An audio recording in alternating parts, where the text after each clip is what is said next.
I was cleaning my son's room on a quiet Sunday afternoon when I found the stack of drawings.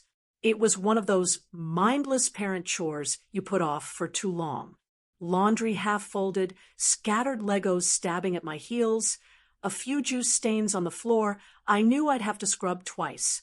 Liam, my 6-year-old, was in the living room humming to himself, watching cartoons like it was just any other weekend. I lifted the edge of his bed and found the pile tucked neatly underneath dozens of loose sheets of printer paper, each one drawn in the shaky, colorful lines of a child. But there was something eerie about the way they were organized, too methodical, too intentional. I sat cross-legged on the floor and started flipping through them. Every single drawing was of our apartment, the living room, the kitchen, my bedroom, even the bathroom, complete with tiny toilet drawn in the corner. But what disturbed me wasn't the accuracy. It was what stood in the background of every room. A man, drawn in black crayon, always in the corner, always faceless. Sometimes he was just a shadow. Other times he had stick arms and long, spindly fingers reaching toward something or someone. At first, I thought it was just the imagination of a child who had watched too many cartoons. But the more I flipped, the more wrong it felt. There were dozens of these drawings, weeks' worth, some dated, some with little captions in Liam's handwriting. One said, "He's in the kitchen again." Another, "Don't look at him too long." I stood, heart pounding in my throat, and walked straight into the living room. Liam looked up at me, calm as ever, a juice box in one hand, the remote in the other. "Hey, sweetie," I said, keeping my voice light. "Can I ask you something?" He nodded. These drawings, I held them up, my fingers shaking just slightly. "Who is this man?" Liam blinked. "That's Daniel." I tried to smile. "Who's Daniel?" He said it so casually, it nearly dropped me to my knees. "He's the man who watches us when you're asleep." The room seemed to spin around me. My legs went cold. For a long moment, I couldn't move, couldn't speak. Liam turned back to the TV, like he'd just told me what he wanted for dinner. I didn't scream. I didn't panic. I just walked into the kitchen, took out my phone with trembling hands, and called the police. They came quickly, 2 officers, polite but skeptical. One of them flipped through the drawings with a half smile. "Looks like he's got quite the imagination," he said. "You sure he didn't just see something on TV?" "I don't let him watch anything scary," I replied. And I've never heard him talk like this before. He says the man is always watching us, that he comes into the rooms when I'm asleep. The younger officer shifted slightly. "Has he ever sleepwalked? Night terrors?" "Never," I said. They did a quick walkthrough of the apartment, checked the windows, the fire escape, the locks. Everything was sealed. They offered to file a report, just in case, and left with a parting suggestion that I talk to a child therapist. But that night, I didn't sleep. Every creak of the wood, every distant sound from the street, made my body lock up. At 3:17 a.m., I checked the hallway camera I'd set up outside Liam's room.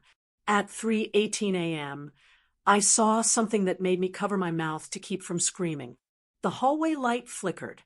The bedroom door creaked open a few inches. And though the camera feed was grainy for one brief second, I thought I saw a figure step past it, too tall to be Liam, too still to be anything human. The next morning, I found a new drawing on Liam's floor. I hadn't given him paper or crayons. It showed my bedroom, me lying in bed, and in the corner, Daniel, taller than ever, watching. His caption beneath it, "He was closer last night." I didn't send Liam to school that day. I couldn't. I kept him home and watched him like a hawk. Every time he left a room, I followed. Every time he looked toward a corner or the hallway, my heart seized. I tried not to show it. I didn't want to scare him. But inside me, Something primal had taken over, the kind of panic only a mother knows. That choking, sleepless kind of fear that sits behind your eyes and never lets go. I made him lunch. He didn't eat much. He just drew, one page after another, like it wasn't even a choice. Like he had to. That's when I noticed something I hadn't before. In every new drawing, Daniel wasn't just standing there anymore. He was moving closer, frame by frame, inch by inch. In the oldest drawings, he was in the background, by the window, the hallway. But now, he was in the doorway. And in the last one Liam handed me, Daniel was at the foot of my bed. I asked him quietly, "Why do you keep drawing him?" Liam didn't look up. He told me to. My throat went dry. "He talks to you?" He says it helps him remember. The more I draw, the easier it is for him to stay. Stay where? Here, Liam said, like it was obvious. That night, I didn't sleep in my bed. I slept on the floor of Liam's room, facing the door. I kept the lights on. I held my phone in my hand, recording. Nothing moved, not visibly, but sometime after 2 a.m., Liam sat up in bed, still asleep, and whispered, "You're almost here." The next morning, I contacted the building manager, an older man named Curtis, been working the complex for 30 years. I showed him the drawing, just one, the first one. I asked casually, like I was just curious, "Hey, do you know if anyone named Daniel ever lived in our unit?" He went still. His face changed in a way I'll never forget. Not fear, just tightness, like he'd been holding something in for too long. "There was a Daniel," he said. "Yeah, long time ago." I asked what happened to him. Curtis didn't meet my eyes. He just left one day. People do that. People leave drawings of themselves in every room of a 6-year-old's notebook. He blinked, fast. "I don't know what you're talking about." I didn't press, but I went home and searched the county database. Daniel Wexler, last known address, Unit 3B, disappeared 1994. Never found. The only thing I could find was a single scanned missing persons flyer. The photo blurry, black and white, faded with time. And even though the image was low resolution, I recognized him. The shape, the posture, the way he stood slightly crooked to one side. It was Daniel, the same man Liam had drawn 100 times without ever seeing this photo. That was the moment I realized this wasn't just some ghost story. This wasn't about our house being haunted. This was about a man who had never left. I tried to burn the drawings that night, every single one. I lit them in the kitchen sink, page after page, feeding the flame like a ritual. The black crayon melted first, then the yellow suns, the beds, the stick figure outlines of me and Liam. I thought it would feel like closure, but around 1 a.m., Liam woke up screaming. I ran to him, heart pounding. He was curled into a ball under the covers, sobbing. "He's mad," he cried. He said the pictures were his door. "What do you mean?" He said the drawings help him come through. I didn't know what to say. I just held him, rocking slowly back and forth, whispering, "You're safe. You're safe. You're safe." But I knew we weren't. The next morning, I found another drawing on the floor. Not from the burned stack. This one was fresh. It was drawn in ink, not crayon. And it wasn't in Liam's handwriting. It showed me, asleep, Daniel hovering inches from my face. And at the bottom, written in shaking black letters, "You can't shut the door now." I packed bags. We left. I didn't care about rent. I didn't care about security deposits.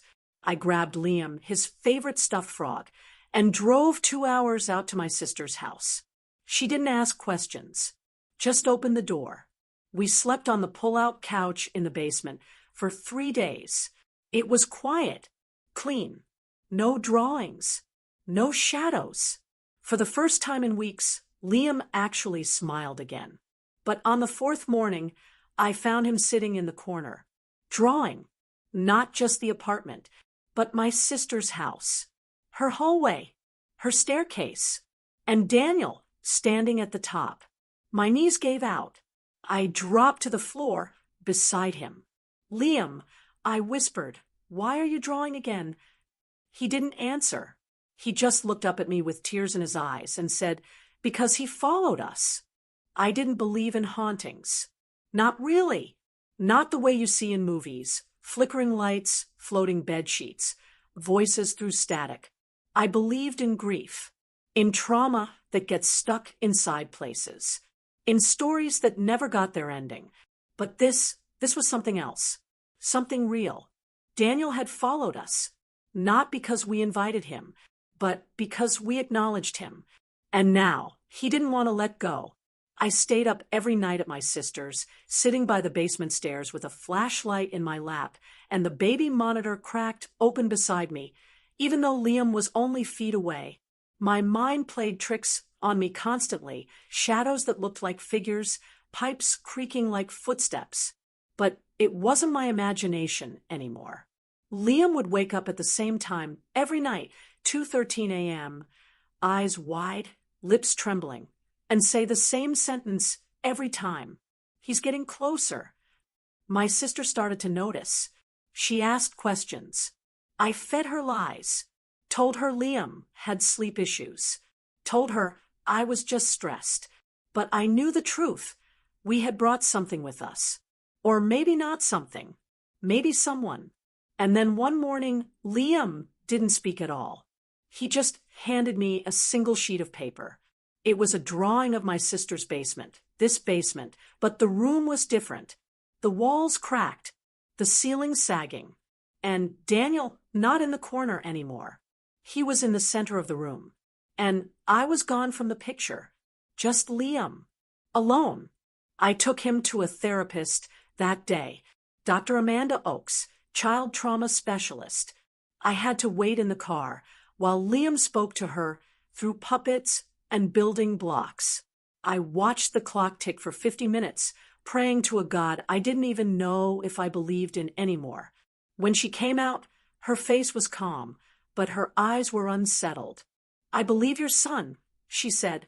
My mouth went dry. You what? She sat beside me. He's not lying, and he's not hallucinating. Then what is this? She hesitated. There's something very unique about the way he speaks about Daniel. It's not just imaginary. He speaks about him the way children speak about people they know. He feels Daniel is real. And more than that, he feels responsible for him. Responsible. He thinks drawing helps Daniel exist. And maybe it does. My brain couldn't hold the sentence. She placed a hand gently on my arm. Sometimes unresolved pain lingers, not just emotionally, energetically, and children, especially sensitive ones, sometimes they feel what others can't. I stared at her. Are you saying my child is being haunted? I'm saying, she whispered, that your son gave Daniel a voice when no one else would. And now Daniel doesn't know how to let go. That night, I asked Liam a question I hadn't asked before. What does Daniel want? Liam was quiet for a long time. Then he said, he wants to be remembered. But he's scaring you. He's scared too. I didn't expect that answer. But something in my chest cracked open when I heard it. Something ancient. Something motherly. Grief isn't just for the living. Maybe Daniel had waited, stuck in time, in silence, in the corners of rooms no one noticed, not because he was evil, but because he was forgotten. A life that ended without closure. A story that was never told. And now, through Liam, it was begging to be heard. I went back to the apartment. I don't know what I was expecting. Cold air, a whisper through the walls, that feeling you get when someone's watching you. But it was still, dusty, quiet. The unit had been boarded up after the discovery. Police tape still clung to the doorframe, like old tinsel. I unlocked the deadbolt with the key I'd never returned and stepped inside. Everything looked smaller, staler, like a memory after too much time. I walked through each room slowly, not saying a word, until I got to the hallway outside Liam's old room. And I said quietly, "I see you now." The lights flickered, but I didn't flinch. "I don't know what happened to you," I said, voice trembling, "but I know you didn't deserve to be forgotten." A breeze passed me. There were no open windows.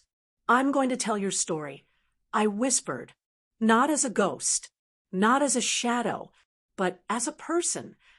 Silence. Then, from the bedroom, the soft creak of the floor, like someone stepping back into the dark.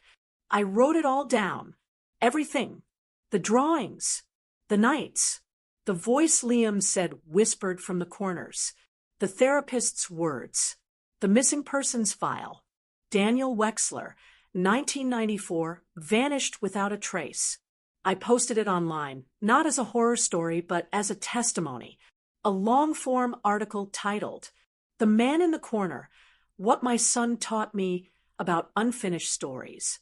It went viral in 3 days. Journalists called. Paranormal investigators reached out. But more than that, hundreds of people sent messages like, "My daughter drew the same figure. My sister used to say someone stood in her closet at night. I lived in that building once. I always felt watched." It was bigger than Daniel. It was everywhere. The pain we don't talk about, the echoes we silence. I used the momentum to start a foundation, one dedicated to solving unsolved cases connected to abandoned properties, neglected tenants, uninvestigated disappearances. I called it The Light in the Corner.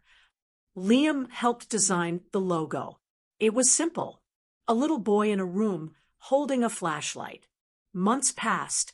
We found a new place, a real home this time. No shared walls. No flickering lights. Just a backyard with swing-set chains that squeaked in the wind and wildflowers that Liam picked every Sunday. He hadn't drawn Daniel in weeks. One evening, he handed me a picture and said, "This is the last one." It showed our old apartment, but empty, no furniture, no shadows, just sunlight through the window.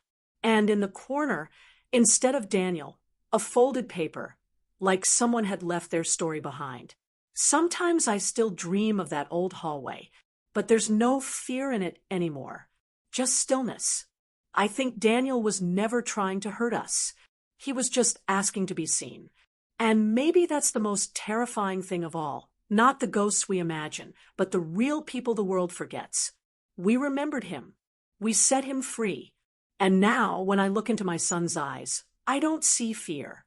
I see light, the kind that fills a room, the kind that leaves no corners untouched, the kind that makes you believe, even after everything, that healing isn't just possible. It's already happening,